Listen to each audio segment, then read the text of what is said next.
جب کوئی ایک نعمت کمزور پڑ جائے باقی نعمتوں کا شکر ادا کرنا چاہیے. اور زندگی کا سب سے بڑا راز ہے کہ ہم اللہ کی نعمتیں شمار ہی نہیں کر سکتے, اتنی بلیسنگز ہیں اللہ کی. انسان کا مسئلہ یہ ہے کہ اس سے کوئی ایک چیز لے لی جائے نا, وہ اس ایک چیز کا گلہ اتنا رونا شروع کرتا ہے کہ اس کو باقی نعمتیں نظر آنا بند ہو جاتی. تو خوش نصیب وہ ہے جو اپنے نصیب پر خوش ہے. ہم جب اپنی لائف میں دیکھتے ہیں نا تو ہم حالات کو سمجھ کے یہ سمجھ رہے ہوتے ہیں کہ جیسے کسی پر اللہ بڑا خوش ہے. قرآن کریم کی آیت اس کا مفہوم ہے کہ اللہ کریم ارشاد فرماتا ہے کہ کسی کو ہم نے دنیاوی طور پہ بہت کچھ دے دیا ہے تو یہ نہ سمجھ لینا کہ ہم اس سے خوش ہیں, یہ اس کی آزمائش بھی ہو سکتی ہے. گلہ کرنے والی زبان گلہ کرتی ہے, شکر کرنے والی زبان شکر کرتی.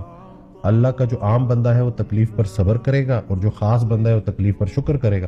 تو اپنا اپنا جو ہے نا حسن نظر ہے, اپنا اپنا خیال ہے. اور اللہ والوں کی محافل میں بیٹھنے سے جو سب سے بڑی چینج آتی ہے وہ یہی ہوتی ہے کہ انسان کا رخ بدل جاتا ہے. وہ جب سنتا ہے نا کہ شکر والی کیفیت میں وہ دل کو سکون ملتا ہے.